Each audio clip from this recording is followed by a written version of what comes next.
All right, so I literally a month or two ago, can everyone hear me in the back? And by the way, if you haven't yet, make sure you get some water from the water bar back there. Pure Philadelphia tap water. Some of the best in the country. It literally is. Wins taste tests on a regular basis, doesn't it?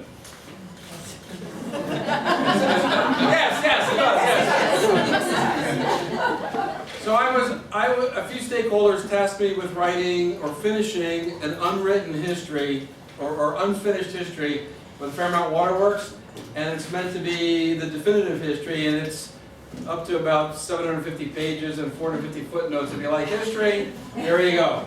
So I was asked today to provide a history of the Fairmount Waterworks. And let me move this out so I can see a little better. Can everyone hear me in the back? Did I ask that already? Okay, very good.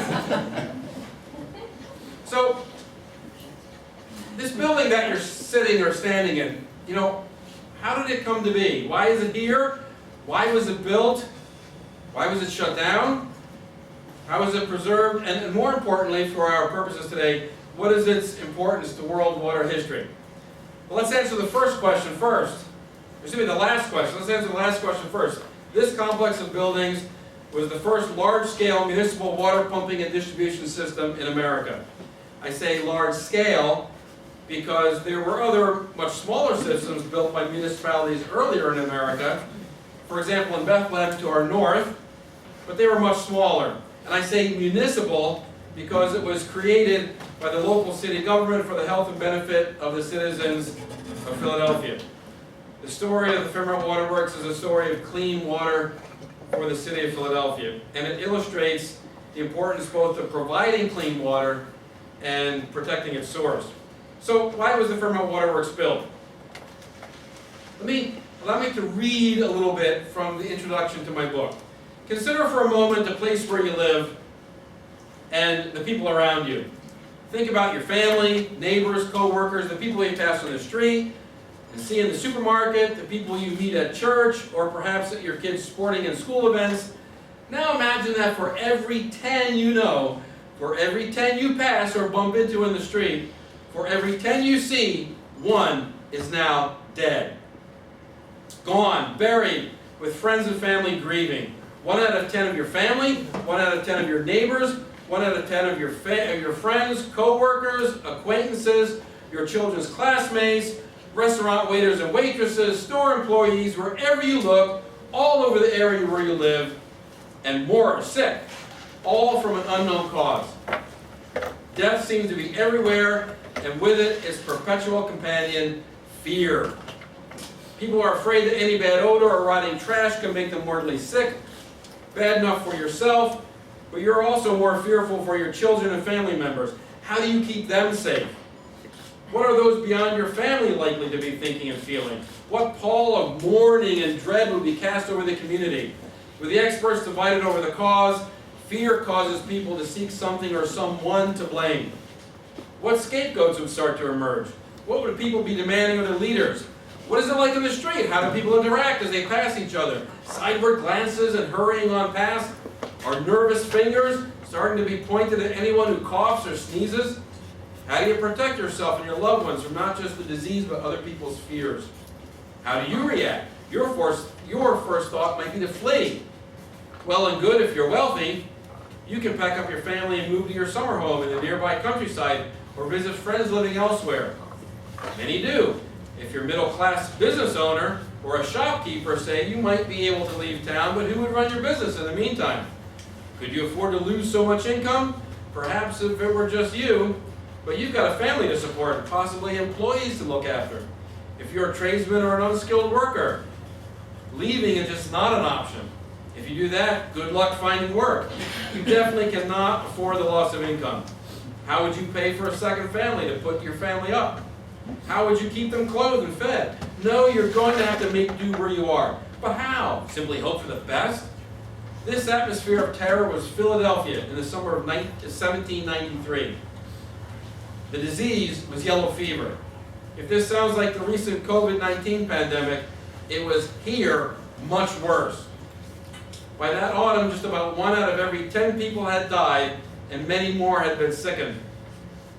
The population was literally decimated. Experts debated the cause, but no one was certain. People were afraid to greet each other on the street.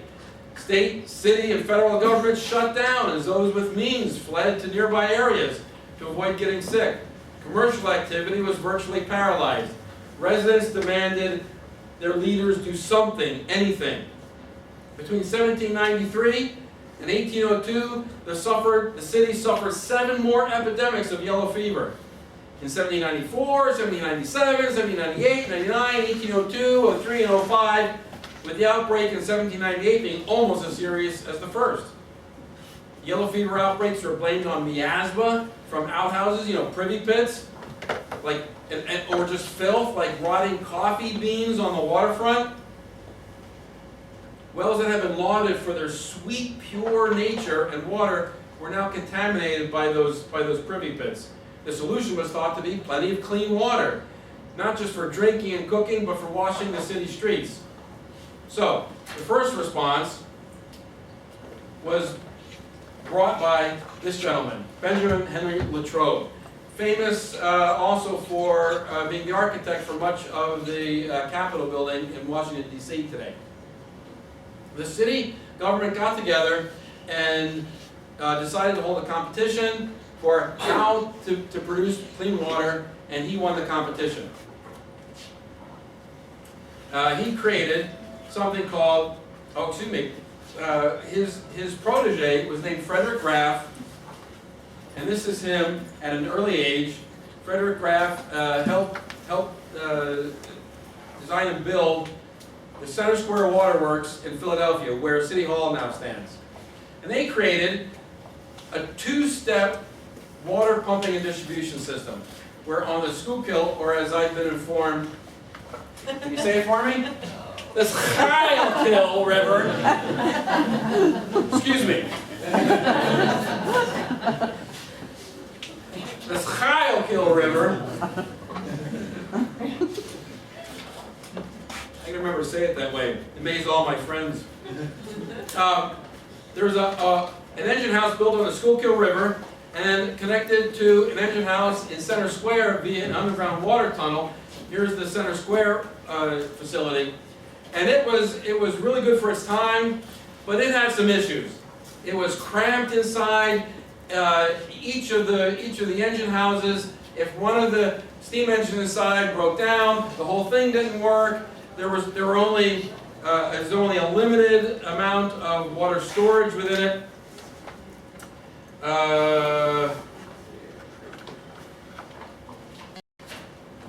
It had 18,000 gallons, or 78,000 liters, only 78,000 liters of water storage. So if anything broke down, boom, within just a few hours, nobody had water. So it was only going to work for so long, and pretty soon its capacity was outstripped. Although while it was working, it became a real center of culture. People loved it. It looked really nice. It advertised that Philadelphia has arrived, but it wasn't long before it just wasn't enough. At that time, then Frederick Graff stood up, and he was tasked with designing a replacement. And what he did was he and another gentleman did a survey of sources all around the area, and they settled on an engine house at Fairmount. And this area where the art museum is built used to be a little higher, and it was the most prominent piece of real estate in the entire city. And they said, how about if we build an engine house on the river and throw water up about 100 feet to the top of the hill and build a reservoir there? And that's what they did. And you can see here, this is just where the engine house is, or was, and it's still here, right next to this building here. And they built a reservoir on top, and wisely, the reservoir was built to be expandable, and they put first one, and then next 2 steam engines inside the engine house. The high-pressure steam engine was designed by Oliver Evans, who designed a high-pressure steam engine independently and at the same time as William Trevithick in Britain. Trevithick gets all the press, Oliver Evans not so much, but he designed one independently. But it wasn't that opened in 1815, but it wasn't too long before that capacity was outstripped, and the engines, especially the low-pressure steam engine, wasn't very reliable, and they were dangerous. In two separate incidents, 3 men were killed by boiler explosions, and they were killed rather horrifically, and it took them days to die. I will not go into the details here this morning.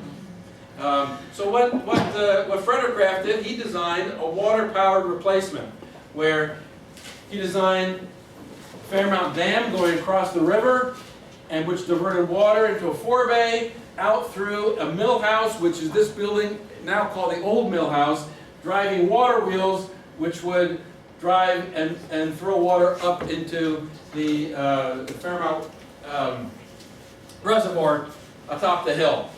And he designed it first with 3 water wheels, or actually breast wheels, but it was designed to be expandable, and there were room for up to 8 breast wheels inside.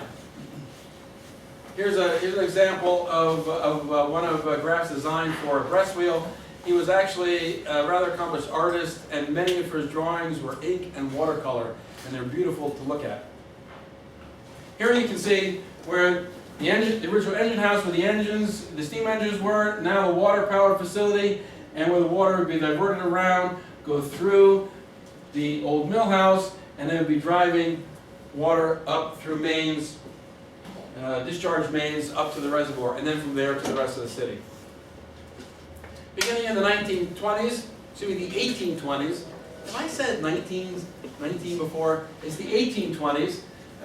Graff designed and started to build a garden just on the south side of the engine house.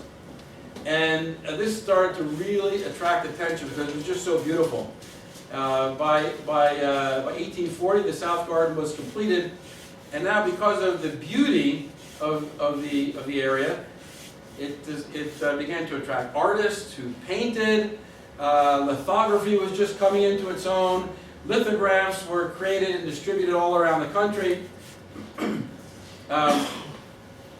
It became this world famous, the word is used a lot, the icon of America. It fulfilled the ideal of the young republic, where you had this ideal of nature and technology in combination. And so you had all the equipment within, the mechanicals within, beauty without, and it just struck a chord. As some have mentioned earlier, you could not visit Philadelphia without being asked, "Have you been to the waterworks? Have you been to the waterworks? Have you been to the waterworks?" Where people ask, when you visit New York City, what do people ask? Have you been to the Statue of Liberty? Maybe now they ask, have you been to the 9/11 memorial? Here in Philadelphia, people ask, have you been to the waterworks? And people would climb up the eventually rickety wooden stairs to the top of where the reservoir was. If you get a chance, make sure you stroll around the South Garden and climb the cliffside paths today. The view from the Breakery Pavilion at the top is just gorgeous, but you can get some good exercise, and it's really, really beautiful. So people were here a lot.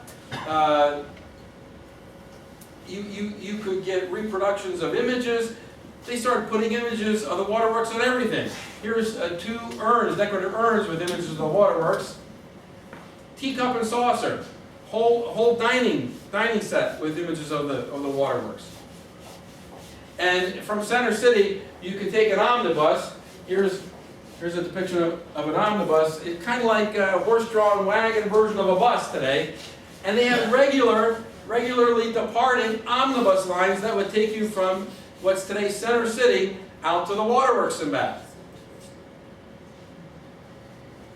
Here's a lot of omnibuses being staged at what was the first stock market in Philadelphia. But nothing and no one lasts forever. When Graff got older, here's a depiction of, there's a famous bust. If you see in the South Garden, the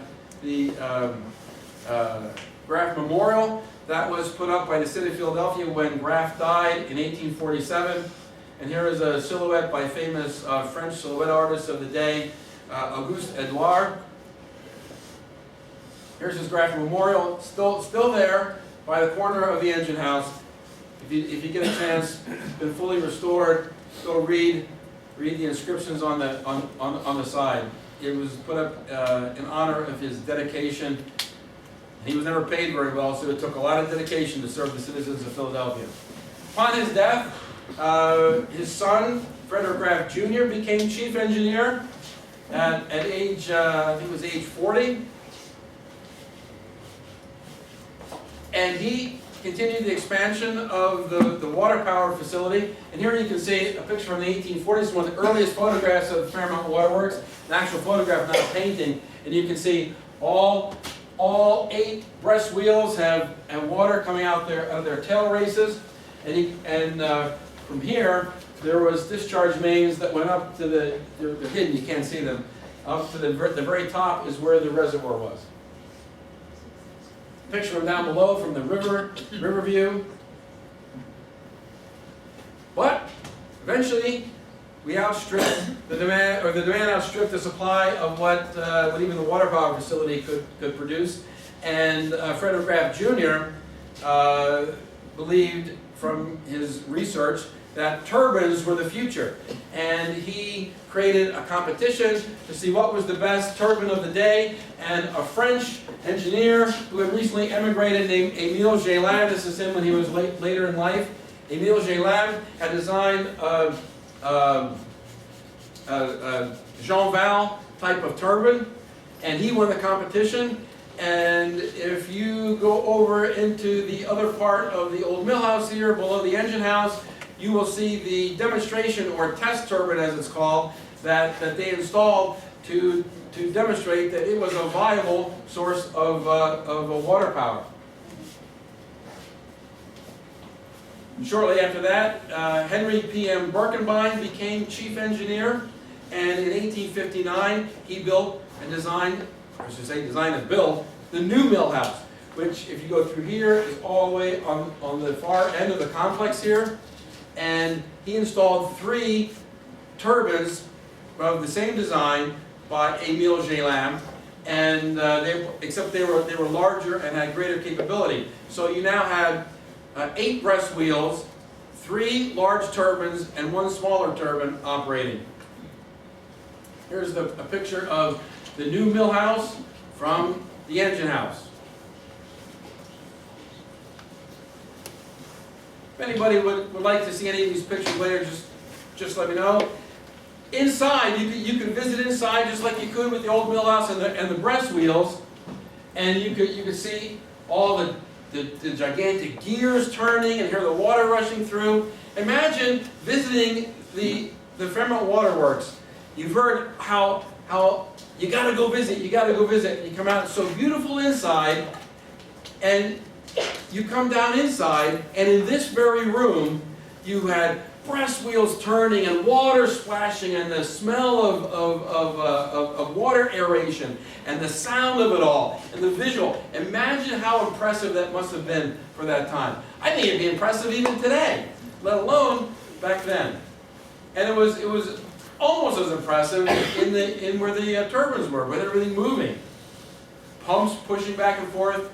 Frederick Graff became a chief engineer again, and he knew that it was going to be outstripped again, and so he took this old mill house and its breast wheels and redesigned it to install 3 turbines in place of 6 of the 8 breast wheels.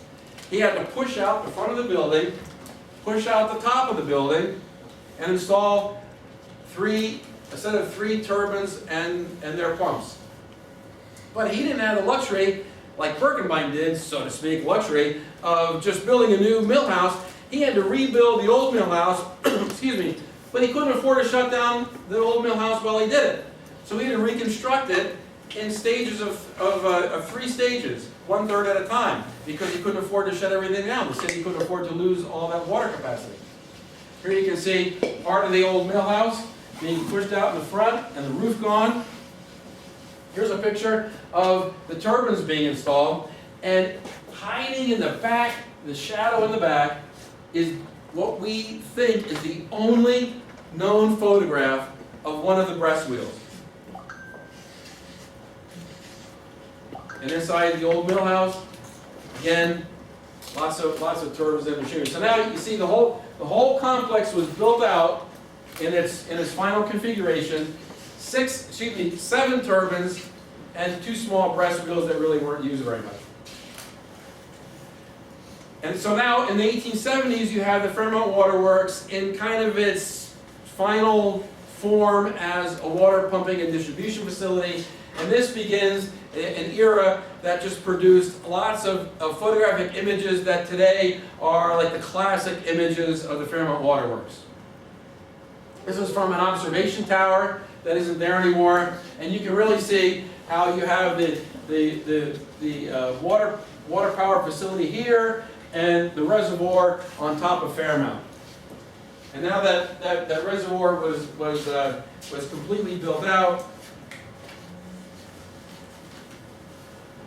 and it held 7.2 million gallons, or 27 million liters of water.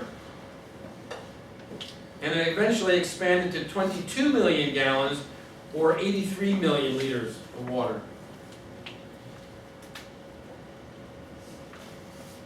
Again, photographers came from literally all over the world to photograph the Roman, not Greek, the Roman-inspired architecture and the beautiful gardens and surrounding grounds and the machinery within. All the grounds have flowering trees, walkways. Most of those walkways still exist. Make sure you go and enjoy those. It might not be the warmest of days, but it's not going to rain on us today. At least that's what the weathermen are telling us. Steam-powered excursion boats left from Fairmount and plied the Schuylkill River for a few miles upstream. But again, nothing lasts forever. Eventually, steam-powered pumping facilities were built upriver. And with Fairmount and those pumping facilities extracting water from the river, there were times during dry times in the summer where hardly any water flowed over Fairmount Dam. Fairmount, as you can see still today, Fairmount Dam, most of it is an overflow dam facility. And there's a depiction that hardly shows any water flowing over it. There was a few months in some years where there was no water flowing out. All water, or all the excess water, was being extracted. So it became a situation where you could not afford to use water to pump water. You had to move to steam. So Fairmount became obsolete. And not just for that reason. But the mechanicals, the machinery inside, became old and harder to maintain. Here's when it was brand new. A few decades later, you can see it doesn't look so good anymore, right? Whoop. So you also had the issue of the Schuylkill River was becoming increasingly polluted throughout the 19th century. And by the late 1800s, you just couldn't use raw river water anymore. Fairmount pumped raw river water up to the Fairmount Reservoir. Well, in 1822, when the Fairmount Dam was built, and this building was first built, pumping raw river water up to a reservoir and allowing impurities to settle out was okay. By, say, 1890, what had been a highly effective and efficient water distribution system now became a highly effective and efficient typhoid and cholera distribution system. And people would buy filtration systems for their own homes, but that was just a stopgap measure. You were literally putting water into the system that was making people sick and actually killing people. So for that reason alone, when a huge filtration system opened up in northeast Philadelphia, literally the largest of its kind at the time, we shut down Fairmount Waterworks as a pumping system. But there's also one more factor that caused that. There was a desire among city leaders to build a grand boulevard from the newly completed City Hall all the way out to Fairmount. And what do you need at the end of a grand boulevard but a grand edifice to attract people? where you used to have what's in this picture, and you can see at the bottom, Fairmount Reservoir, and the waterworks below it. By 1920, you had this. The art museum was finished in 1928, and you had a grand, what was at the time called Fairmount Boulevard, now called Benjamin Franklin Boulevard, carving right through neighborhoods from Center City to here, and where you had a Fairmount Reservoir that was now lower than other reservoirs, couldn't have filtration, and you wanted to put a grand edifice there, well, that was the end of the Fairmount Waterworks as a water distribution and pumping facility. Here's a picture of the art museum being built. So what happened here? Well, that was shut down in 1909. By 1911, we opened the first part of an aquarium, first called Municipal Aquarium and then Fairmount Park Aquarium. Here's one of the posters that advertised. Come on. In the 1920s and 30s, and it became one of the most popular attractions in the Fairmount Park system. It was one of the earliest municipal aquariums in the entire country, pretty much concurrent with one in New York City. A man named William Meehan put together the aquarium, but detect the theme here, nothing lasts forever, and World War II delivered just a series of devastating events that disrupted things and made it impossible to continue, and it was shut down in 1960. There was a pool that operated in the pool area or in the new mill house for about 10 years. It was very popular until Hurricane Agnes came along and destroyed the equipment there. And that began a long period of decline and deterioration. Here's the South Garden, the way it looked then. But people rallied around and started fundraising for restoration efforts. There was a cafe that opened and operated in the engine house for a few years. And even so, it's kind of like one step forward, two steps back. And this is what the aquarium interior in this building looked like in the early 80s. It just was falling apart. Parts of the building suffered storm damage, fire damage. It was a real wake-up call. And then beginning in the 1980s, late 80s, a real intensive period of restoration and renovation allowed things to move forward. The South Garden was completely restored, the cliffside paths, the pavilion.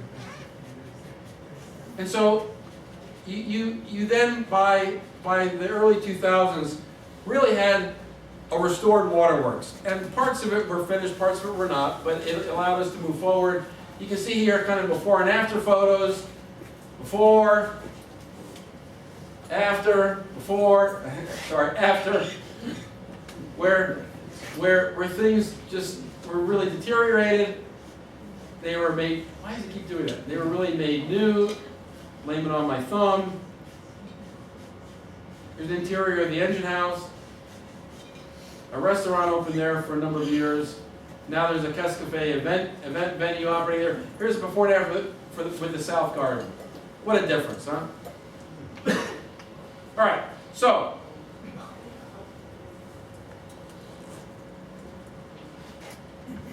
make sure you go check out those cliffside paths. You will not be disappointed. So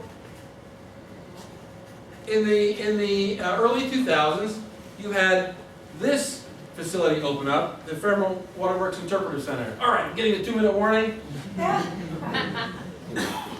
Here's Cascafe, and here is us right here with our own Ellen Schultz. She's not going to give me an extra minute. You guys are putting her in there. And the exhibits were just very kid-friendly, and I can vouch for that. My 2 kids beg me to come out here twice a year at least, all the time. There's a river otter now. The river is much cleaner than it used to be. Okay, I'm going to skip through some things here because we can't. Oh, one thing, right? Make Fairmount Waterworks. Make yourself part of the story of the Fairmount Waterworks, right? they're the last piece of the puzzle of the waterworks restoration was really two pieces of statuary that were placed there. One in the central marble fountain and one on top of the Mercury Pavilion. And it's a statue of Mercury that was originally there in the early 1800s. What does he look like he's doing? What does, for all the world, does he look like he's doing? Taking a selfie, right? From 1825, he looks like he's taking a selfie. He's delivering his leather purse to the gods, right? So, be like Mercury, okay? Make yourself part of the story of the Fairmount Waterworks. You will not be disappointed. You will not be sorry. All right. Now, some of us have talked about the flooding and all that, the challenges. But these are the ongoing challenges of the. Here's some. I mean, we're not kidding when we talk about flooding, right? So, still today, it's still attracting families, mothers and their children, like it was back in the middle of the 1800s. That's actually my wife and two kids when they were younger. I put that in there just to embarrass them. My daughter is in here somewhere. But you can see how it attracts people. People lay out on blankets, and the Schuylkill River Trail goes through here. It's just a great place. So make sure you make this your own. Make yourself part of it. That's what everybody wants here. Anybody have any questions? And let me add, Len will be giving tours, so all those Cliffside Paths that you just referenced, you will be available during lunch time from 12:30 to 2 to give guided tours, so that's exciting. So we have time for maybe 2 questions? Questions? Yes. You mentioned breastworks turbine. Breast wheels. Breast wheels, yes, which I've never heard of before, and I looked up and now I know a little bit about them. Yeah. I'm also wondering, were Archimedes screws used to bring the water up to the reservoir? No, they never used that. They just used force mains and like backflow flapper valves to keep water from flowing back down, and just pushed it right up. Imagine how much force you need to have to push water 100 feet up to do that, right? Yeah, incredible. Yeah. Another question. Yes. Are those event structures that are up there now temporary? When I used to give tours here, they weren't there, and they kind of trapped. Oh, you mean the I guess tent? they're wedding tents? Well, you'll see the tent on the gigantic tent that was on the new Millhouse deck is not there anymore. I've had people admit to me that was definitely a misstep, and it will not be re-erected. A much smaller tent that is much more in keeping with the architectural But there's other stuff theme. up there that Yeah. is obscure. Yeah, it's not. It won't be the same. Yeah, it'll be a lot better moving forward. They're temporary. Yeah. Yeah, they were temporary. And there will be a tent up again in the warmer weather, but it won't be the same large tent that obscures everything so much. Yes, one more. Yeah. Was there any water treatment done? Probably just sedimentation. Yeah, all you had was something that they called at the time sedimentation, where they would put the water in the reservoir, and you had different compartments. So the impurities would settle out, and maybe over a day or 2 or 3, and then the water would move to the distribution facility. So that's all you had was that. I mean, when the water was real clean, it was okay, but when the water got polluted, it certainly was not. And but now you have much better water treatment and intake and treatment now. And I don't live in Philly anymore, but when I did, lived here for 20-some years, I would drink. I never bought bottled water. I drank the tap water all the time. It's great tap water here. And let me give a real plug for that. I mean, yeah, it's completely safe and drink it regularly. Good stuff. We have Top quality, yes. we have a water bar for you to sample. Yeah, make sure you do. Tap water during lunch. So. All right. Wonderful. Right. Thank you.